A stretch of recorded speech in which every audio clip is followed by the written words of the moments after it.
Earlier this week, the Holy Spirit was talking to me about this time when the Pharisees, they flat out lied about Jesus when he was too difficult to trap. I've always admired the way that Jesus handled the people who desired to trap him in his words. And there was this time when they wanted to trap him about his opinion on giving tribute to Caesar and on paying taxes. Jesus, being the incredible being that he is, knowing that they were trying to trap him, he asked them to show him a government coin. And they show him the coin and he asks them, whose face and superscription is on this coin? And they say, Caesar. And he replies, render unto Caesar what belongs to Caesar, and render unto God what belongs to God. When I first read that, I remember being amazed at Jesus because I personally didn't know how to answer that question, but Jesus did it superbly. But here's the crazy thing about that situation.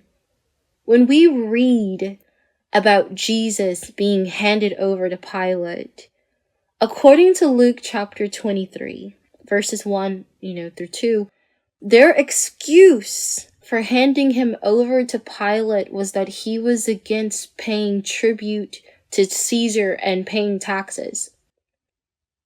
They worked so hard to catch Jesus in his words. But Jesus is word savvy and he's wise.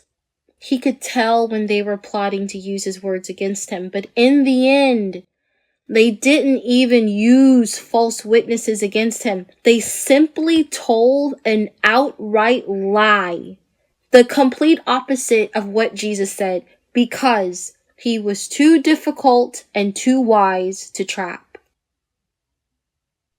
Before his crucifixion, when he was in the palace of the high priest, they brought false witnesses to do this very thing, to use his words against him. But it didn't work. And their testimonies against him did not agree. Why? Because they were twisting his words. They were twisting what he'd said. It's incredibly wicked to twist someone's words with this hope of making them sound like they support something that they truly don't support.